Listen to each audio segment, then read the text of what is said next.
আসসালামু আলাইকুম। GSS TV channel পক্ষ থেকে আপনাদের সবাইকে জানাই স্বাগত। প্রিয় দর্শক, আমাদের মাঝে আজকে উপস্থিত আছেন গণ্যমান্য দুজন ব্যক্তি দুই প্রান্তে।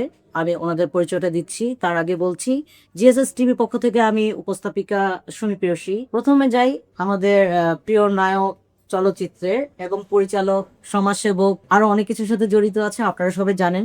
আর পাড়ায় বলার কিছু নাই, রাসেল মিয়া। রাসেল মিয়া কেমন আছো? তারপর আমাদের দ্বিতীয় যে সম্মানী ব্যক্তি, উনি ক্যান্সার বিশেষজ্ঞ এম সারোয়ার ভাই। ওনার কাছে যাব আমরা। আগে আমরা রাসেলের সাথে একটু কথা বলি। আচ্ছা রাসেল, কেমন আছো? আছি আলহামদুলিল্লাহ ভালো। আমি সারোয়ার ভাইয়ের যে এই প্রতিষ্ঠান এটা আমি জানতাম না, আসার পর আমি দেখলাম ওনাকে আমি ব্যক্তিগতভাবে চিনি এবং উনি ক্যান্সারের যেই ট্রিটমেন্ট বা চিকিৎসাগুলো করেন এগুলা আসলেই একটা বটবৃক্ষের মতন বাংলাদেশের মতন একটা অভাবী দেশে বা খুব ঘনবসতি একটা দেশে যেই উদ্যোগ উনি নিয়েছেন এটা খুবই প্রশংসার দাবিদার। আমি এসে ওনাকে দেখে আমি খুবই আবেগ আপ্লুত হয়ে গেছি যে আজকে উনি এখানে উপস্থিত আছেন। এটা তো আমরা খুব ভয় পাই রোগটা, যে ক্যান্সার শুনলেই আমাদের মৃত্যুর কথা মনে পড়ে যায়। এই যে ভয়াল যে থাবা, এটা থেকে উনি অনেক শুনেছি আমি যে উনি অনেক ক্যান্সার মানে মৃত্যু না, একটা কি স্লোগান উনি আরো খুব সুন্দর করে দেয়, এটা আপনারা ওনার মুখে শুনবেন। তো আমার ভীষণ ভালো লাগছে বিষয়টা। এখন তুমি তোমার নিজের কথা কিছু বলো, যে এখন তুমি কি করছো, তোমার কোন কাজটা চলতেছে সামনে, তো আমরা কি, আমাদেরকে কি উপহার দিচ্ছ তুমি? আমার এই কোরবানিদের ছবি রিলিজ হচ্ছে তেজ। সেইটা আমার জীবনের সবচেয়ে বড় বাজেটের ছবি, প্রায় 4 কোটি টাকা ইনভেস্ট করছে। আর এটা একটা বড় ছবি আসছে আমার কোরবানিতে। এরপরে আমার আসতেছে আপনার রাতের ঢাকা। সব মিলিয়ে খুব ব্যস্ততার মধ্যে আছি এবং এই সামনে আমাদের বাংলা চলচ্চিত্র শিল্পী সমিতি নির্বাচন, সেখানে আমি নির্বাচন করব, এই ইতিমধ্যে আমি ঘোষণাও দিয়েছি। ওইটা নিয়েও খুব দৌড়াদৌড়ির মধ্যে আছি, কাজের মধ্যে আছি আর কি। খুব খুশি হলাম যে তোমার এত ব্যস্ত সময়ে তুমি পার করছো, তার মাঝখান থেকে আমাদেরকে কিছু সময় দেওয়ার জন্য আসছো, তার জন্য তোমাকে অনেক ধন্যবাদ। তোমার কাছে আবার আসতেছি। তো এখন আমি সরোয়ার ভাইয়ের কাছে একটা প্রশ্ন করতে চাই, যে আপনি এত সুন্দর স্লোগান, আপনার এই স্লোগানটা জনগণ এত ভালোবাসে যে ক্যান্সারের মৃত্যু নাই, আপনার মতো করে আমরা বলতে পারবো না। আমি আপনার মুখ থেকে আরেকবার এই স্লোগানটা শুনতে চাচ্ছি জনগণের উদ্দেশ্যে। প্রথমে ধন্যবাদ জানাই আপনাকে যে এরকম একটি সুন্দর আয়োজনে আপনাদের সাথে বসতে পেরেছি বলে। বিশেষ করে আপনি তো এমপি নির্বাচনও করেছেন মতিঝিল থেকে। আপনিও আমার সহযোদ্ধা ছিলেন, আমরা একই আসনে করেছি। আপনি আমার সহযোদ্ধা হিসেবে আমি আপনার নির্বাচনে অংশগ্রহণ করেছিলাম। ধন্যবাদ আপনাকে, আপনি মহামূল্যবান সময় দেওয়ার জন্য। বিশেষ করে আমাদের রাসেল ভাই অনেক ব্যস্ত মানুষ, অনেক সাংগঠনিক মানুষ। উনি রাজপথে আসলেই মানুষ ওনাকে ঘিরে ধরে। খুব বেশি রাজপথে আমাদের মতো খোলামেলা আসতে পারেন না, এরপরও ওনার এই ব্যস্ত সময়ের মধ্যে আমাদেরকে সময় দিয়েছেন, ধন্যবাদ জানাচ্ছি। পাশাপাশি যে কথাটা না বললে নাই হয়, ক্যান্সার হলো একটা মরণ ব্যাধি, যেখানে সারা ওয়ার্ল্ডের ডাক্তাররা বলেন ক্যান্সার হলে আনসার নেই। আপনারা জানেন যে ক্যান্সার হইলেই মাসে কয়েক লক্ষ টাকা চিকিৎসার প্রয়োজন হয়। এমনও হয় যে বোন মেরে ট্রান্সফার হলে 1 কোটি থেকে 2 কোটি 3 কোটি টাকা পর্যন্ত খরচ হয়। একদিকে হলো মাসে কয়েক লক্ষ টাকা খরচ, অন্যদিকে রুগীটা মারা যায়, আবার পরিবারটাও ধ্বংস হয়ে যায়। রুগী ঘরে রেখে যখন চিকিৎসা ছাড়া থাকা যায় না, আবার নিশ্চিত মৃত্যু যে টিকা খরচ করতে হয়। সারা ওয়ার্ল্ডের ডাক্তাররা যেখানে বলেন ক্যান্সার হইল মরণ ব্যাধি, ক্যান্সার ভালো হয় না, এমনকি কোনো ডাক্তারের যে 50টা ডকুমেন্টসও নাই যে ক্যান্সার ভালো হয়েছে, ওনার কোনো দাবিদার কেউ নেই। সেখানে আপনাদের দোয়ার আল্লাহর অশেষ মধ্যে ক্যান্সার গবেষক অধ্যক্ষ ডাক্তার এসএম সারোয়ার লেখলে আপনি 5,500-এর ঊর্ধ্বে ডকুমেন্ট পাবেন যারা সুস্থ হয়েছেন, যাদের কথা সমাজ বিশ্বাস করে। যেমন জাতীয় সাংবাদিক সংস্থার কেন্দ্রীয় তথ্য সম্পাদক, উনি আমার ক্যান্সার রোগী। তারপরে হলো বোলা মাস্টার এসোসিয়েশনের সভাপতি আলম সাহেব, উনি আমার ক্যান্সার রোগী। ব্যারিস্টার সুমনের চাচি আমার ক্যান্সার রোগী। অ্যাডভোকেট তুহিনের আম্মা আমার ক্যান্সার রোগী। তারপর সাবেক প্রধানমন্ত্রী পিএস আমার কর্তুজ্জামান নিজাম আমার ক্যান্সার রোগী। তারপর হলো রেলমন্ত্রী মজিবুল হক সাহেব, প্রধান গানম্যান মোস্তাফিজুর রহমান, যিনি প্রেসিডেন্ট ভবনে আছেন, তাদের পরিবারের 10 জন এমবিবিএস ডাক্তার, ওনার ভাই আমার ক্যান্সার রোগী, যারা হলো 15 বছর 20 বছর আগে সুস্থ হয়েছে, এখন পর্যন্ত সুস্থ আছে এবং সমাজে তাদের গ্রহণযোগ্যতা আছে। ওইসব ব্যক্তিদের ডকুমেন্ট প্রায় 5,500-এর ঊর্ধ্বে আছে। আর ডকুমেন্ট ডকুমেন্ট ছাড়া আরো প্রায় 50,000 হবে। আমার সাথে এমবিবিএস ডাক্তাররা কাজ করেন, ডিএসএমএস ডাক্তাররা কাজ করেন, ডিএসএমএস ডাক্তাররা কাজ করেন। আমরা বাইতুল বিউর 10 তলা এবং 11 তলায় 50 জন ডাক্তার একটা টিম কাজ করি সকাল 9টা থেকে রাত্রে 9টা পর্যন্ত। বিশেষ করে আমি এটাই বলি, ক্যান্সার হলে আনসার নেই, সেই কথার কোনো ভিত্তি নেই। আপনার ক্যান্সার এই সম্পূর্ণরূপে সুস্থ। ভক্ত অনেকেই হয়ে গেছে অলরেডি, আমরা দেখছি এবং জানতে পারছি যে আপনার এই ডায়লগটা সবাই খুব পছন্দ করেছে।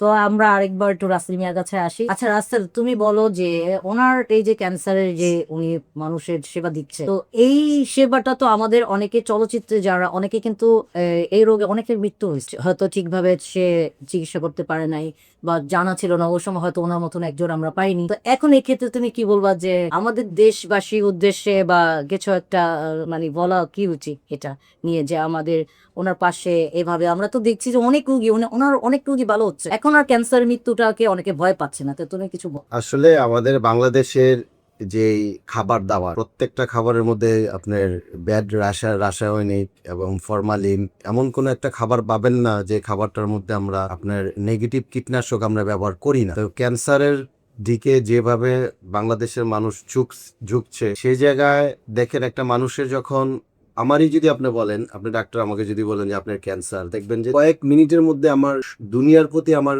মানে একটা চলে আসবে যে আমার এই কিছুদিনের মধ্যে আমার মৃত্যু হবে। এটা একটা সিদ্ধান্তে চলে যায় মানুষ। সেই জায়গায় ওই মুহূর্তে যদি ওই মানুষটাকে বলা হয় বা বলা যায় যে আপনি কোনো চিন্তা করবেন না, আপনার পাশে আমরা আছি, ওই কথাটা তার জন্য একটা মানে কি বলবো আমি, আকাশ সমান আশীর্বাদ চলে আসে। সেই জায়গায় উনি যে উদ্যোগটা নিছেন, বা আজকে না তো অনেক বছর যাবত এটা করে আসতেছেন, আমিও ব্যক্তিগতভাবে দেখে আসছি, তো সেবা দিচ্ছে। এবং ওনার এখানে আরেকটা জিনিস আমি জানি যে ট্রিটমেন্ট খরচটা খুবই কম। মানুষ খুব আশা পায় যে না আমার ক্যান্সার হইলেই যে আমার মৃত্যু হয়ে যাবে, বিষয়টা তা না। মানে এখানে আসলে আমি ভালো হব, আমি বাঁচবো, বাঁচার একটা যে মানে মহিমান তার মধ্যে সৃষ্টি হয়, এটা একটা বিশাল ব্যাপার। আর ওনার পাশে মনে করি শুধু আমারই রাসেল মিয়া একা না, সবারই থাকা উচিত এবং ওনাকে সাহস দেওয়া উচিত, সহযোগিতা করা উচিত সব জায়গা থেকে। আমাদের একজনের ক্যান্সার হয়েছে, আমরা 570 জন মেম্বার আমাদের বাংলা চলচ্চিত্র শিল্পী সমিতি, আমরা চাইলে একটা মানুষের পাশে আমরা দাঁড়ায় তাকে সুস্থ করে নিয়ে আসতে পারি, আমরা সবাই একটু একটু করে দিলাম। এমন অনেক মানুষ আছে যে সে খুব ছোট কাজ করে, তার পক্ষে এত বড় চিকিৎসা করা তার পক্ষে সম্ভব না। ওনার এখানে আসে, সাধ্যমতো উনি করে বা মানুষটা বাঁচার যে আলো দেখে, এটা বিশাল ব্যাপার। আচ্ছা, আমরা আবার ডক্টর সাহেবের কাছে আসবো, তবে তার আগে আমরা একটা ছোট্ট বিরতি নেব, বিরতির পরেই আসবো। আমাদের সাথে থাকবেন প্লিজ। গণস্বাস্থ্য হোমিও নেতৃত্বে আছেন ক্যান্সার বিশেষজ্ঞ অধ্যক্ষ ডাক্তার SM সরোয়ার, যেখানে ক্যান্সার, কিডনি, থ্যালাসেমিয়া ও এইডস সহ সব ধরনের মরণব্যাধি রোগের সুনিশ্চিত চিকিৎসা দেওয়া হয়। যেখানে অ্যালোপ্যাথি চিকিৎসায় রোগীরা বছরের পর বছর কেমো, রেডিয়েশন আর অপারেশনের যন্ত্রণায় ভোগে শেষ পর্যন্ত নিঃশেষ হয়ে যান, সেখানে ডাক্তার SM সরোয়ার স্যারের চিকিৎসায় হাজারো ক্যান্সার রোগী সুস্থতা পেয়েছেন। অ্যালোপ্যাথির পার্শ্ব প্রতিক্রিয়ায় মানুষ যখন শরীর ও মন দুই দিক থেকেই ভেঙে পড়ে, তখন শেষ ভরসা নিয়ে হলেও আসুন গণস্বাস্থ্য হোমিওতে। 40 জনেরও বেশি অভিজ্ঞ ও নিবেদিত প্রাণ ডাক্তারদের সমন্বয়ে গঠিত আমাদের মেডিকেল টিম প্রতিটি রোগীর পাশে থাকে নিবিড় পরিচর্যায়। ইতিমধ্যে 5,000-এরও অধিক ক্যান্সার রোগীর সফল রিকভারি আমাদের সাফল্যের অটুট প্রমাণ। ইউটিউব, ফেসবুক, গুগলে আপনারা রোগীদের সুস্থ হওয়ার সাক্ষাৎকার পাবেন। গণস্বাস্থ্য হোমিও বিশ্বাস করে রোগ শেষ নয়, নতুন জীবনের সূচনা। তো বিজ্ঞাপন বিরতির পরে আমরা আবার ফিরে আসলাম। এখন আমি ডক্টর সাহেবের কাছে যাব। ডক্টর সাহেব, অহরহ ক্যান্সার হচ্ছে বিশ্বে, তো এটা থেকে বাঁচার উপায় কি, যদি আপনি একটু বলতেন জনগণ। ধন্যবাদ আপনাকে অত্যন্ত গুরুত্বপূর্ণ একটি প্রশ্ন করার জন্য। বিশেষ করে আপনি জানেন, আমি যখন ক্যান্সারের চিকিৎসা শুরু করি আজ থেকে আরো 27 বছর আগে, তখন ক্যান্সার হসপিটাল দেখতাম 4-5 জন রোগী আসে সারা। আমিও ধরেন 15 দিনে সপ্তাহে একটা রোগী পাই। এখন ক্যান্সার হসপিটালে পান্তে না হলে 5,000 রোগী, বছরের আগের জনের আগ থেকে মানে লাইন। আর আমাদের এখানে প্রায় 50 জন ডাক্তার কাজ করি আমরা। আল্লাহর রহমতে সকাল 9টা থেকে রাত্রি 9টা পর্যন্ত কাজ করতে হয়। এরপর রোগী দেখা শেষ করা যাচ্ছে, মানে এতটা ক্যান্সার বাড়ছে যে কল্পনার বাইরে, যে বিষয়টা আপনি বলেছেন। তো আমি আপনাকে বলবো যে এখন যে খাবার স্টাইল, চলাফেরা স্টাইল, সবগুলাই মানে ক্যান্সার একটা কারণ, এক কথা। কিন্তু বাঁচার কোনো রাস্তা নাই। আপনি যদি মনে করেন রাস্তার কালো ধোঁয়ার থেকে বাঁচবেন, আপনি দিবেন হলো মাস্ক, পরে আপনি আবার কার্বন ডাই অক্সাইড যেটা হলো বডির সবচেয়ে ক্ষতিকর, এবং অক্সিজেন হলো বডির সবচেয়ে বেশি প্রয়োজনীয়, যেখানে এর চেয়ে বেশি কোনো খাবার আমরা খাই না যেটা অক্সিজেন, সেটাকে আপনার বাধাগ্রস্ত করতেছে। আর কার্বন ডাইঅক্সাইড বিষটা বারবার আপনি গ্রহণ করার কারণে, রিটার্ন ব্যাক করে গ্রহণ করার কারণে এটা বিস্ফোরণ ঘটাইতেছে। আমি দেখুন এখনই যারা একাধিক মাস্ক পরে তারা বাঁকা হয়ে যাচ্ছে, গুজা হয়েছে, বা তারা আরো অসুস্থ থাকতেছে। কিন্তু এদের ধারণা যে মাস্ক পরার কারণে কিছুটা ভালো আছে না, এটা মারা যাইতো। কিন্তু আসলে মাস্ক পরেও আমরা কিন্তু শান্তিতে নাই, মাস্ক পরে আমরা আরো অসুস্থ হচ্ছি। দ্বিতীয়ত ওয়েদার, খাবার যদি বলে খাবার স্টাইলে প্রত্যেকটা জায়গাতে আমার ভাই যেটা বলেন কীটনাশক ওষুধ, ফরমালিন থেকে বাঁচার কোনো রাস্তা নেই। এখন যে জিনিসটা হাঁটা চলাফেরা নাই, আমাদের বাপ চাচারা প্রতিদিন 20-30 কিলো হাঁটতো এমনি এমনি, আর আমরা এক মাসেও 1 কিলো হাঁটি। এই অবস্থা থেকে বাঁচার যেহেতু কোনো রাস্তা নেই, আমরা এসির রুমে থাকি, সেখানে আমরা এই বাইরের ওয়েদার থেকে বঞ্চিত, একজনের কার্বন ডাইঅক্সাইড একজনের খাই। এই অবস্থার মধ্যে বাঁচার একটি মাত্র রাস্তা, বডিতে যখন স্বাভাবিক যে অবস্থান আছে, স্বাভাবিক যে আমাদের অবস্থা, ন্যাচারালি যে চলাফেরাটা, এর মধ্যে অস্বাভাবিক কিছু দেখলে সঙ্গে সঙ্গে ডাক্তারের কাছে। এখন যদি কন্টিনিউ জ্বর থাকে, ক্যান্সার হতে পারে। কন্টিনিউ ওজন কমে যাচ্ছে, ক্যান্সার হতে পারে। কন্টিনিউ ওজন বেড়ে যাচ্ছে, ক্যান্সার হতে পারে। যেমন ধরুন আপনার খাবার বাড়তেছে, তাও ক্যান্সার হতে পারে। খাবার কমে যাচ্ছে, তাও ক্যান্সার হতে পারে। শরীর দুর্বল হচ্ছে, তাও ক্যান্সার হতে পারে। এই জন্য আমি বলবো, যখন আপনি স্বাভাবিক চলাফেরার মধ্যে কোনো একটা অস্বাভাবিক চলাফেরা আপনার মধ্যে বহন করবে, তখনই আপনার সঙ্গে সঙ্গে চিকিৎসকের কাছে চলে যাবেন, এবং স্পেশাল চিকিৎসক, ক্যান্সার স্পেশালিস্টের কাছে গেলে সে দেখলে আপনাকে বুঝতে পারবে, প্রথম নাম্বার। দ্বিতীয়ত হলো টেস্ট আছে। আমরা বায়োস্পি টেস্ট, এভিডেন্স টেস্ট করার আগেই আমরা যা চেহারা কোথায় তাকাই বলতে পারি তার হয়ে গেছে। অভিজ্ঞতা থেকে আপনার তো সেখানে রোগী দেখছেন আপনি। সেখানে আমি মনে হয় একজন স্পেশালিস্টের কাছে গেলেই সে বিপজ্জনক অবস্থার থেকে বেঁচে যায়। আমরা ক্যান্সার পাই কখন? যখন ফোর্থ স্টেজ হবার হয়। যেন আপনি ব্যারিস্টার সুমনের চাচি গ্যাস্ট্রোলজিতে ক্যান্সার হলো, এই ক্যান্সার চলে গেলো ইউরোলজি, তারপরে চলে গেছে কলনে, তারপর আবার খাদ্যনালীতে, এখন প্রস্রাবের রাস্তা বন্ধ, পায়খানার রাস্তা বন্ধ, খাবার বন্ধ, তিনের দিকে ডাক্তারের নল লাগাইছে। লাগানোর পরে আবার তার কিডনি পয়েন্ট চলে গেছে 30, কোনোটা কিডনি ড্যামেজ, সমস্ত শরীর পানি ফুলে গেছে। এই অবস্থায় কি করবে? ডাক্তাররা বলছে হয়তো 3-4 দিন লাগবে। দ্রুত কোনো চিকিৎসা করার কোনো ব্যবস্থা আমাদের কাছে নাই। সুমন সাহেব করলে দ্রুত নিয়ে গেল ইন্ডিয়াতে, তারপর নিয়ে গেল সিঙ্গাপুরে, সেখান থেকে তারা রিটার্ন দিয়ে দেয়। এরপরে ওই যে কথায় বলে যান নাই কোনো গীতি, তার জন্য হোমিওপ্যাথি। আমি চিন্তা করলাম দেই না কিছু, দেখি কিছু হয় কিনা। আল্লাহ রাসূলের সমাধি উনি আজকে 20 বছর যাবত জীবিত আছেন, এবং এখন উনি স্ট্রংলি কাজ করতে পারেন। ব্যারিস্টার সুমনের পিছনের বাড়ি ওনার বাড়ি। আমি কিছুদিন আগে উনি দাওয়াত দিন গিয়ে দেখি উনি দানের বোঝা দিতে টানত, মানে প্রায় এখন 60 বছর বয়সে, এখন 20 বছরের যুবতী হিসাবে উনি কাজ করতেছেন, এমন একটা অবস্থা। আমি বলবো খাবার অভ্যাস যা আছে আছে, এটা চেঞ্জ করে যেতে কোনো রাস্তা নেই। তারপরে যতটুকু বেঁচে থাকা যায়, আপনার সবুজ শাকসবজি এবং তেল জাতীয় মাছ অ্যাভয়েড করে খাওয়া ভালো। তার মধ্যে আমরা যদি বেশি জুস খাই, পুডিংটা বডিতে সঙ্গে সঙ্গে চলে যায়। তানকুনি পাতার জুস, তুলসী পাতার জুস, পেঁপের জুস, আপেলের জুস, মালটার জুস, চালতার জুস, জলফাইয়ের জুস, আমলকির জুস, ডাবের পানি, ওটস স্যালাইন, এই বিষয়গুলো যদি আমরা বেশি, এই খাবারগুলো যদি আমরা বেশি খাই, তাহলে বডিতে রোগ প্রতিরোধ ক্ষমতা বৃদ্ধি হবে। আর ভারী খাবারের মধ্যে যতটুকু পারা যায় রুটি আর সবজির মধ্যে থাকাটাই ভালো। যা ভারী খাবার অবশ্যই আমাদের জনগণের উদ্দেশ্যে আপনাকে এটাই বলতে হবে যে এখন ক্যান্সার ট্রিটমেন্ট আমাদের বাংলাদেশে পসিবল। আমাদের এটা নিয়ে নিরাশ আমি বলবো যে ক্যান্সার রোগী যদি ফার্স্ট স্টেজে আসে আমার কাছে, 100 জন নয়, 1000 জনের মধ্যে একজনও মারা যাবে, সব সুস্থ হবে। কিন্তু আসে কখন? ফোর্থ স্টেজ ওভার করে। তারপরে কিন্তু আল্লাহ আমাকে 4 মাস সময় দিয়ে দেয়। এর ভিতরে তার ফুল বডির থেকে, হাড়ের ভিতরে থাকলে হাড়ের ভিতর থেকে, মাংসের ভিতরে থাকলে মাংসের ভিতর থেকে, ব্লাডে থাকলে ব্লাডের ভিতরে ক্যান্সার চলে যাবে এবং সম্পূর্ণ সুস্থ হয়। এবং এমন একটি রোগী, আপনার যে বরিশালের মাস্টার অ্যাসোসিয়েশন যিনি সভাপতি, ওনার পায়ের এই জায়গাতে ভেঙে যায়, পাটা ভেঙে যায়, হাড়ের ভিতরে ক্যান্সার। ওজন 85 কেজি থেকে চলে আসে 25 কেজি। সেইখানে আমি আল্লাহ রসের সমতে চিকিৎসা করছি। ডাক্তার চাইছে পা কাটতে, আমি এটা ব্যান্ডেজ করে নিয়ে আসছি। আমি দেখি না কিছু করা যায়, পা ক্যান্সার মুক্ত হয়েছে, পাটা জোড়া লাগছে। এখন উনি আবার 85 কেজি ওজন, এবং উনি তো বুলা মাস্টার অ্যাসোসিয়েশনের সভাপতি, ওনাকে সবাই চেনে, আল্লাহর রহমতে সুস্থ আছে। তো আমি আপনাদের দেশবাসীকে বলবো, এটাই ক্যান্সার হলে আপনি ডাক্তারের কাছে আসবেন না। এর আগে শারীরিক অস্বাভাবিক কিছু দেখা দিলেই আপনি ডাক্তারের কাছে চলে আসবেন। বিশেষ করে মেয়েদের ক্যান্সারটা এখন বেশি, ব্রেস্ট ক্যান্সার এবং জরায়ু ক্যান্সার, সেটা থেকে বাঁচার জন্য আমি বলবো তাদেরকে অস্বাভাবিক কোনো কিছু দেখার সাথে সাথেই ডাক্তারের কাছে। এই পর্যায়ে আমরা আরেকবার রাসিমিয়ার কাছে আসি, যেহেতু ও কিন্তু ডাক্তারের লাইনে নাই, ও যেহেতু শিল্পী লাইনে, ও একজন শিল্পী, অনেক প্রতিভা। তো রাসেল, তুমি তো ওনার মুখ থেকে অনেক কিছু জানতে পারলা, শুনলা, তো তুমি দেশবাসীর উদ্দেশ্যে কিছু একটা, যে কি করা উচিত? দেখেন, আমারে কিন্তু আজকে প্রায় 25 বছর ধরে মানুষ এইভাবেই দেখতেছে, আমার কোনো পরিবর্তন নাই। আল্লাহর রহমতে আমি নিজেরে ধরে রাখছি। মানুষ সুস্থ থাকার মন্ত্রটা আমিও কিছুটা জানি বা শিখছি। সেটা হচ্ছে আপনি খিদা লাগলে খাবেন, না খাবেন না। আমরা কি করি, ওই যে আমি ধরেন দুপুরে লাঞ্চ করে আসছি, ভরা পেটে আবার আরেক জায়গায় অফার পেলে বা খাবার পেলে বা বাসায় থাকলে আমরা খেয়ে ফেলি। এইটা আমার মনে হয় যে বডি নিতে মানে ইয়া হয়ে যায়, ডাইজেস্ট হইতে বডি লোড নিতে পারে না। তো খিদা লাগলে খাবেন। আর আমি সবচেয়ে বেশি যেটা মানি যে কম খেতে হয়, মানুষের কম খেলে মানুষ সুস্থ থাকে। এর চেয়ে বড় আমি অনেক, যে ডাক্তার জাহাঙ্গীর কবির আমার খুবই কাছের মানুষ, ওনার সাথে উনারই আমি বলি অনেক সময় যে আপনি এত খান কেন, ওনারই আমি বলি কম খাবেন। মানে তোমার তরফ থেকে সেই মেসেজটা থেকে হ্যাঁ, আমি বলি সবাই রে, আপনার কম খাওয়ার কোনো বিকল্প না। আর একটা জিনিস দেখবেন যে আপনার অতিরিক্ত কোনো কিছু ভালো না, যেমন অতিরিক্ত কথা বলা ভালো, অতিরিক্ত কাজ করা ভালো না, অতিরিক্ত ঘুমানো ভালো না। এই জন্য আমি সবসময় অল্পতে নিয়ে জীবন চর্চাটা, আমার মনে হয় এটাই আমার বলা। বা আমি তো ডাক্তার না বা ওই ডিপার্টমেন্টের কিছু জানিও না, আমি আমার নিজের বডির উপরে যেটা অ্যাপ্লাই করেছি আমি সেটাই বললাম। তুমি যেহেতু ডাক্তার না, তো সবাই জানে, কিন্তু তোমার মাধ্যমে যদি এই মেসেজটা বাংলাদেশের জনগণ জানতে পারে, কারণ তোমাকে সবাই পছন্দ করে, তোমার একটা ভিডিও বের হইলে সবাই দেখে, তো সেই ক্ষেত্রে তোমাকে আজকে আমন্ত্রণ করার পেছনে এই একটা কারণ যে তোমার মাধ্যমে যদি কিছু রোগী জানতে পারে যে ক্যান্সার থেকে এখন বাঁচার উপায় বাংলাদেশেই আছে, এটা নিয়ে হতাশ না হওয়ার কিছু নাই। বললেন না যে সবুজ তো শাকসবজি খাইবো। সেটাই এখন এই কারণে তোমার মাধ্যমে মেসেজ দেওয়া এবং ডাক্তার সাহেবের মাধ্যমে জনগণের উদ্দেশ্যে মেসেজ দেওয়া যে আপনারা আসলে ক্যান্সার নিয়ে হতাশ হবেন না, ঘাবড়াবেন না, সঠিক সময়ে সঠিক জায়গায় চিকিৎসা করবেন, ইনশাল্লাহ আল্লাহ আপনাদেরকে সুস্থ রাখবেন।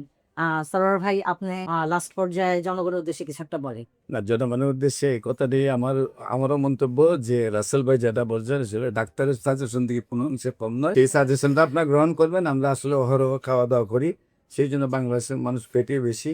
আমি রাসেল ভাইকে আজ থেকে আরো মনে হয় 20 বছর আগে যা দেখতেছি এখনো তাই ও আসলে অনেক ফিট বেরোতে হবে, যেহেতু হিরো।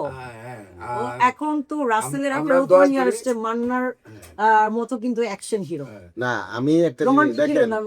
এক প্লেটে গরুর মাংস, খাসির মাংস, মুরগির মাংস সবই থাকে, যে কোনো একটা খাইতে হবে। শুটিং এ এরকম খাওয়ার আমি যেদিন গরুর মাংস খাবো আমি ওদিন অন্য কোনো কিছু খাবো না, যেদিন মুরগির মাংস। কারণ কি, আপনার মিক্সড করা যাবে না খাবার। বডি এটা তো মানে চামড়া মাংস, আমি জানি না, আমি যতটুকু বুঝি এটা আমাদের শরীরের চামড়া, তো লোহা না বা ম্যাগজিন না যে ওর লোড নেওয়ার তো ক্ষমতা থাকতে হবে। আর গরুর মাংসের কাজ একটা, খাসির মাংসের কাজ একটা, মুরগির মাংসের কাজ, এতগুলা কাজ যদি আমি আমার বডিতে দিয়ে দিই, ও লোড তো নিতে পারবে না, অত বমি করে দিবে বিষয়টা। এই জন্য খুবই কম খেতে হবে। এবং আমি আর একটা জিনিস বলি, সবসময় আমি সবাইকে বলি, আমার মারেও বলি যে এক তরকারি দিয়ে ভাত খাইতে হবে। কারণ মিক্সড কোনো জিনিসই আমার মনে হয় যে ভালো না।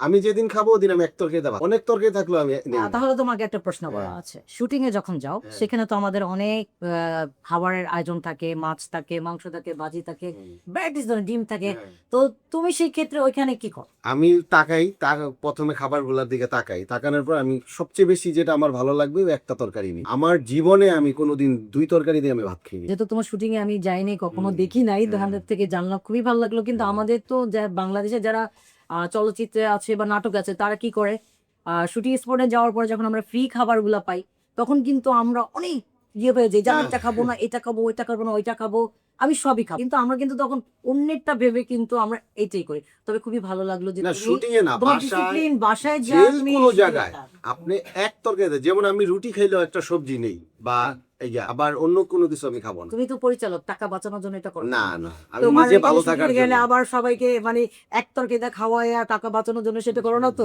দেখো কিন্তু যেহেতু তুমি হিরো শুধু না, তুমি পরিচালক। না, এটা দেখেন, ওই যে উনি ডাক্তার, উনি আমার কথাটা আমি আমি ওনার মুখের দিকে তাকিয়ে বলছি, উনি রিসিভ করছে আমার কথা। আর ডাক্তার সাহেব আপনি কি বলেন? আপনি এবার ডাক্তারি আপনি জানেন আমাদের আল্লাহ যেতে রাসূল, টানটা আমাদের আল্লাহ রাসূল যে খাওয়া দাওয়া করতেন, উনি 3 আঙ্গুলে খাবার, অল্প আস্তে আস্তে 3 আঙ্গুলে।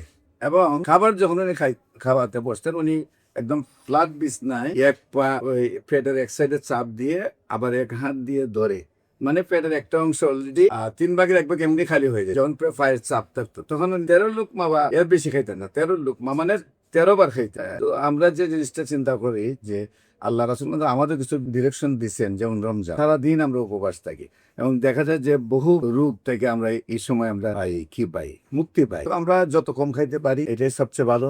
এবং আইটেমের বিষয়টা আমি 2 ভাবে বলবো। 1 নম্বর হলো, আইটেম যদি একটা খাওয়া যায় তাহলে ভালো, তবে খাবারে কিছু চাহিদা আছে। যেমন আপনি যদি মুরগকে আপনি বলেন ডিমের চোকলা খাওয়ার জন্য, খাবে না, কিন্তু মুরগ যখন ডিম পারে তখন সে নিজের ডিম ভাঙ্গে হলো ডিমের চোকলা খায়, তখন তার বডিতে ক্যালসিয়ামের শর্ট পড়ে। আগের দিনের মা বোনরা যখন এত ক্যালসিয়াম মেডিসিন ছিল না, তখন তারা যখন প্রেগনেন্ট হইতো, তার বডিতে যখন ক্যালসিয়াম প্রয়োজন হইতো, সে চুলার মাটি খাইতো। এবং শিকন নামে একটা মাটির একটা বিস্কিট ছিল, যেটা একদম মাটি দিয়ে তৈরি, সেই বিস্কুটগুলো খাইতো। মাটিতে কিন্তু পর্যাপ্ত ক্যালসিয়াম এবং বডিতে যতগুলা ধাতু আছে, 18 প্রকারের ধাতু বডিতে আছে, এই 18 প্রকারের ধাতুটাই মাটিতে একমাত্র আছে। আর কোনো খাবারের মধ্যে একসাথে 18 প্রকারের এখন তো ধাতু নাই। যেহেতু ক্যালসিয়ামের জন্য ট্যাবলেট বের হয়েছে, অনেক উন্নত মানের এমনকি দেখেন আমরা গ্রামের যে ছেলে মেয়েরা তারা যেভাবে বেড়ে ওঠে, আমাদের ছেলে মেয়েদেরকে আমরা এইভাবে বেড়ে উঠতে দেই না, কিন্তু তারা আমাদের চেয়ে শক্তিশালী। হ্যাঁ, তারা সবচেয়ে ওয়াইদারে বেড়ে ওঠার কারণে তাদের বডি স্ট্রাকচার আমাদের চেয়ে অনেক ভালো। সেখানে আমি বলবো অবশ্যই অল্প খাবেন, তো বডির চাহিদা অনুযায়ী খাবার, যেটা এগুলো বডির প্রয়োজন, যেটা এটা বডি শুট করে। বডির আপনি যখন আপনার মাংস প্রয়োজন বডিতে, দেখবেন যে মোটা মানুষগুলো বেশি অংশ মাংস খাইতে চায়। এর বডি তো অনেক মোটা, যদি সারাদিনে সে ঘুরার পরে 100 গ্রাম মাংস কমে যায়, তাহলে 100 গ্রাম মাংস তার খাওয়ার জন্য তার বডি চায়। সেই জন্য আমি বলবো যে অবশ্যই বডি চায় যা তা খাবেন, তবে পরিমাণে অল্প খাবেন, তবে একটা খাবার বা 2টা খাবার খাওয়াটাই ভালো। এ পর্যায়ে আমরা আরেকবার রাসেল মিয়ার কাছে ফিরে আসি।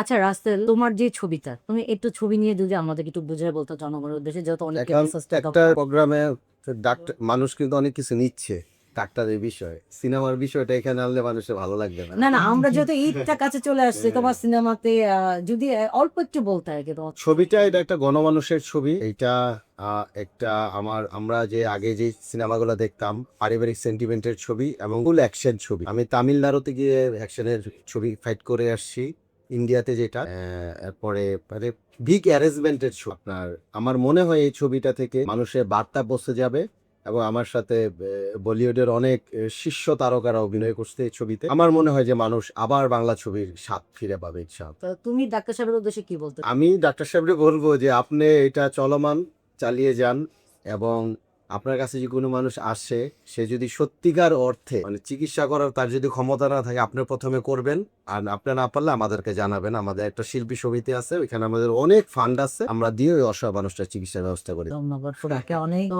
ডাক্তার সাহেব, আপনি জনগণের উদ্দেশ্যে, গরিবের জনগণের উদ্দেশ্যে কি বলতে তো চান? বললাম, তবে রাসেল ভাইয়ের উদ্দেশ্যে কিছু বলতে জি বলেন, অবশ্যই অবশ্যই। রাসেল ভাইয়ের উদ্দেশ্যে বলবো এটাই যে মানুষের অন্ন, বস্ত্র, বাসস্থান, চিকিৎসা, শিক্ষা, এটা মানুষের একদম মৌলিক চাহিদা। শিক্ষা ছাড়া সে চলতে পারে না এবং চিকিৎসা ছাড়া চলতে পারে না। আমাদের চিকিৎসা জগৎটা আমরা এই 100% যা পাওয়া দরকার রাষ্ট্রীয়ভাবে, তার মধ্যে 1% আমরা পাই না। চিকিৎসা জগৎটা ঠিক সেম, আমরা 1 থেকে মাস্টার্স মতো পাস করে কোনো বিষয়ে বিশেষজ্ঞ হইতে পারি না। এই শিক্ষা ব্যবস্থায় আপনার 1% আমরা পাই না। যদি বলেন একটা লজিক আমি একটু দেখাই আপনাকে, MBBS ভর্তি হওয়ার জন্য 4 লক্ষ ছেলে পরীক্ষা দেয় প্রতি বছর, 10,000 ছেলে ভর্তি করা হয়, বাকি 3,90,000 কিন্তু বাইরে কান্ট্রিতে যায়। আর আমরা যদি তাদেরকে ভর্তি হওয়ার সুযোগ চায় না, আপনার 8 পয়েন্ট পাইলে তাকে ভর্তির সুযোগ দেয়। তার দেশে সবাইকে ভর্তি করে, অন্য দেশের গুলাকে ভর্তি করে। আমাদের দেশ থেকে অনেক ছেলেরা চলে যায়। সেই ছেলেগুলো যদি ডাক্তার হইতে লেখাপড়ার সুযোগ পাইতো, তো আমরা চিকিৎসা ধরে সারা ওয়ার্ল্ড আমরা দখল করতে পারতাম। চিকিৎসা ব্যবস্থাটা আপনার BSMS এ 100টা ছেলে ভর্তি করে, এর মধ্যে 50টা ছেলে ইংলিশ মিডিয়াম দিকে চলে যায়, আর 50টার মধ্যে 20টা ছেলে ফেল করে, 30টা ছেলে পাস করে। 30টা ছেলে পাস করলে 30টা কিন্তু ডাক্তার হয় না, ডাক্তার হয় সর্বোচ্চ 3টা, বাকি হলো সার্টিফিকেট হোল্ডার। যেমন আমরা মাস্টার ডিগ্রি পাস করলে কি সবাইকে মাস্টার ডিগ্রির কাজ যখন চালাইতে পারতেছে না। তো সেইখানে আমি বলবো চিকিৎসা এবং শিক্ষা দুটোটি কি একেবারে জিরো অবস্থায় না আছে।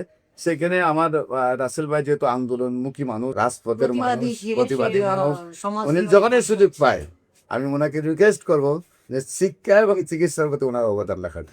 তো রাসেল এবং দেশবাসীকে কি বলছেন যে আপনি তো যেহেতু সমাজ নিয়ে কাজ করছেন, দুস্থ মানুষের পাশে দাঁড়াচ্ছেন, অনেক কাজই আমরা কিন্তু আপনার এত ভালো ভালো কাজ আপনার জীবন আপনি করেছেন। যেহেতু আমার ছোট ভাই, আমার আপনি আসেন আমার প্রতি, তুমি আসেন আপনার বড় বোন, তো তুমি যে এত ভালো ভালো কাজ করছো, এটার জন্য আমরা অনেক প্রাউড ফিল করি যে তোমার মতন এরকম মানুষ, ডাক্তার সাহেবের মতন এরকম মানুষ অবশ্যই বাংলাদেশের দরকার। আমি চাইবো যে তোমরা দুই প্রফেশনের দুজনেই কিন্তু আলাদা আলাদা প্রফেশন, বাট একসাথে মিলে যদি কোনো কাজ হয় তাহলে জনগণের জন্য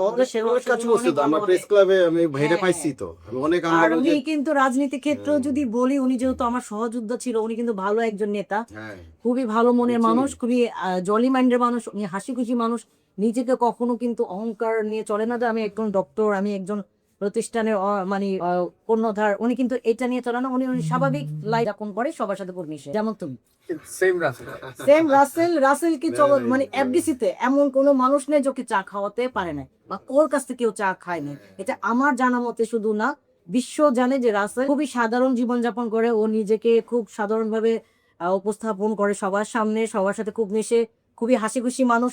আমি জানি রাসেল তোমাকে জনগণ অনেক ভালোবাসে। না ইনশাল্লাহ, এবং এবার নির্বাচনও তো দাঁড়াইলাম, দেখি আল্লাহ কি করে। ইনশাআল্লাহ তোমার প্রতি দোয়া এবং শুভকামনা রইল। ইনশাল্লাহ, ইনশাল্লাহ। তুমি পাস করবে আমার মনে হয়, কারণ ইনশাআল্লাহ। তোমার মতো ভালো মানুষের ওইখানেও দরকার আছে। রাসেল ভাই পাশ করুক, আমিও চাই। হ্যাঁ, হ্যাঁ, তো ইনশাল্লাহ। একদিন সবার তোমার দাওয়াত আপনাদের নির্বাচনে অবশ্যই আমরা নির্বাচনে অবশ্যই অংশগ্রহণ আমরা থাকবো। করব। হ্যাঁ, আপনারা এফডিসিতে একদিন আমি আপনাদের সবাই দাওয়াত করব, আপনারা সবাই নিয়ে আসবেন ইনশাআল্লাহ। এখানে আমি আপনাদের একটা ফ্রি ক্যাম্প করে দিব, সব তারকারা থাকবে, আমি একটু একটা ক্যাম্প করে দিব। ও খুব সুন্দর একটা প্রস্তাব রাসেল মিয়া আমাদেরকে দিয়েছে জনগণের উদ্দেশ্যে, জনগণের সামনে কথা দিয়েছে, যে এটার জন্য সবাই একটা মনে হাততালি দেওয়া উচিত। কিন্তু রাসেল ফ্রি ক্যাম্প করে দিবে, সেখানে আমাদের ডাক্তার সাহেবও যাবেন, কিছু রোগী দেখবেন, সবার সাথে ওইখানে কথা বলবেন। সব তো, সাংবাদিকরা রাসেলের থাকবে। এই অফারটা আপনি কিভাবে নিলেন ডাক্তার সাহেব যদি বলতেন? রাসেল ভাইকে অত্যন্ত ধন্যবাদ। ওনার যে এই ইচ্ছাটুকু আমি সদরে গ্রহণ করলাম, ওনাকে যেভাবে সহযোগিতা করতে হয় ইনশাআল্লাহ। ইনশাআল্লাহ। এই হাততালি দিয়ে দেন। তো এখন আমরা আসলে আমাদের প্রোগ্রামটা শেষ করব। শেষ করার আগে আপনার দেশবাসীর উদ্দেশ্যে বলবো যে আপনারা ডাক্তার সাহেবের কথা শুনবেন, এবং উনি যেভাবে যে নিয়মে বলে আপনারা ওই নিয়মটা যদি গ্রহণ করেন, তাহলে আমি মনে করব যে আপনাদের মৃত্যু ভয়টা ইনশাল্লাহ থাকবে না। আল্লাহ যেহেতু মৃত্যু দিয়েছেন, আবার সেটা থেকে বাঁচার উপায়ও কিছু দিয়েছেন। আসলে মানুষের মৃত্যু যেভাবে আল্লাহ লিখেছে সেভাবে হবে। তারপরেও বেঁচে থাকার জন্য মানুষের যা কিছু করার সেটা অবশ্যই করতে হবে, চেষ্টা করতে হবে যে আমি সুস্থ থাকতে চাই বা আমি আর কয়েকদিন বাঁচতে চাই। তো সেই ক্ষেত্রে অবশ্যই আমাদের ডাক্তার সাহেব আপনাদেরকে কিছু বলবে এখন আমার প্রোগ্রাম শেষ করার আগে। তো ডাক্তার সাহেব, আপনি যদি জনগণের উদ্দেশ্যে কিছু বলতেন। জনগণকে দেশবাসীকে কিছু বলতেন। জনগণকে এটাই বলবো যে ক্যান্সার হওয়ার পরে স্থায়ী সমাধান যেহেতু আমরা চাই, আপনারা জানেন চিকিৎসা শাস্ত্রের মধ্যে অ্যালোপ্যাথিক যেহেতু বলতেছে যে আমাদের কাছে ক্যান্সারের চিকিৎসা নেই, আমরা সাময়িক চিকিৎসা করি, এবং কোনো ডকুমেন্টসও পৃথিবীতে বের হয় নাই যে আমরা সুস্থ হয়েছি। আপনাদেরকে বলবো স্থায়ী সমাধানের জন্য আপনারা হোমিওপ্যাথিক চিকিৎসাতে আসবেন। গণস্বাস্থ্য হোমিওতে আপনারা ক্যান্সার গবেষক doctor SM. Sarwar YouTube, Facebook, Google, TikTok, ইনস্টাগ্রামে সার্চ করলে আপনারা পাবেন যে হাজার হাজার রোগীর সুস্থতার গল্প, এবং আপনার কাছের লোকদেরও পাবেন, এবং তাদের নাম, ঠিকানা, বাড়ির অ্যাড্রেস সহ তাদের কাগজপত্র দেখে আপনারা যদি দেখবেন যে ইনশাআল্লাহ আল্লাহর রহমতে ক্যান্সার ভালো হয়। এছাড়া একটি আপনাদের কাছে দাবি রাখবো যে আপনারা যখনই সময় পাবেন আমাদের অফিস ভিজিট করার জন্য আসবেন। আসার পরে আপনি যদি মনে করেন যে ক্যান্সার হলে আনসার নেই, সেই কথার কোনো ভিত্তি নেই, ক্যান্সার সম্পূর্ণরূপে সুস্থ হয়, তাহলে আপনিও আমাদের সাথে সহযোদ্ধা হিসাবে কাজ করবেন। আমরা আপনাদেরকে নিয়ে সারা বিশ্বটাকে ক্যান্সার মুক্ত একটি পৃথিবী করতে চাই। এই শুভকামনা দেশবাসীর প্রতি আমরা যেন নিয়ে আসতে পারি, এই যে শুভ এই নিউজটা যেন আমরা নিয়ে আসতে পারি, মানুষের জন্য যেন সেই কাজটা করতে পারি, আপনাদের সহযোদ্ধা হিসাবে আমি পাশে চাই। আসসালাম। দেশবাসীকে বলবো বেশি বেশি করে প্রচার করবেন, বেশি বেশি করে শেয়ার করবেন, এই বিষয়গুলো সবার কাছে পৌঁছায় দিবেন। তো রাসেল, তুমি তোমার অনেক মূল্যবান সময় আমাদেরকে দিয়েছো, তুমি তোমার কাজ ফেলে আসছো, তার জন্য তোমাকে অসংখ্য ধন্যবাদ। জেএসএস টিভির পক্ষ থেকে তোমাকে অনেক অনেক ধন্যবাদ। ডক্টর সাহেব, আপনিও আপনার অনেক ব্যস্ত থাকেন, ব্যস্ত সময় রেখে আমাদের সাথে আসছেন, জয়েন করেছেন, তার জন্য আপনার প্রতি অনেক অনেক ধন্যবাদ। ভালো লাগলো আপনাকে আমাদের মাঝে পেয়ে, এবং জনগণের মাঝে আপনাকে তুলে ধরতে পেরেছি, রাসেলকে তুলে ধরতে আপনি একজন পেরেছি। পলিটিক্যাল ম্যান, আবার পাশাপাশি ভালো একজন উপস্থাপক, ভালো একজন অভিনেত্রী, এবং আপনি একটা রাজনৈতিক দলের গুরুত্বপূর্ণ দায়িত্বে আছেন। এই মূল্যবান সময় আমাদেরকে দেওয়ার জন্য আপনাকে অনেক ধন্যবাদ। আমি জনগণ এবং দেশবাসীকে বলবো যে আমাদের এই মেসেজগুলা আমাদের প্রধানমন্ত্রী তারেক জিয়া পর্যন্ত পৌঁছাক। আমি চাইবো যে আমাদের তারেক পাশে রহমান। উনিও তারেক রহমান আমাদের পাশে থাকবেন এবং আমাদেরকে সহযোগিতা করবেন, যেহেতু উনি অনেক ভালো মনের মানুষ, আর আমরা খুব একটা ইয়াং বিশেষ প্রধানমন্ত্রী করে পেয়েছি। তারেক রহমান অকাল্পনীয় একজন মানুষ বর্তমানে। অবশ্যই উনি অবশ্যই। রাস্তাতে আমরা এরকম একটা প্রধানমন্ত্রী পাবো আমাদের আশা ছিল না। উনি রাস্তায় যানজটের মধ্যে উনি দাঁড়িয়ে থাকেন গাড়ি নিয়ে, এটা কল্পনা করা যায় না বাংলাদেশের একদম প্রধানমন্ত্রী। একদম একদম। তারপর উনি আমাদেরকে ঈদের সময় প্রেসিডেন্ট ভবনেও দাওয়াত দিয়েছেন, ওনার প্রধানমন্ত্রীর বাসভবন আমাদেরকে দাওয়াত দিয়েছেন, আমি গিয়েছি।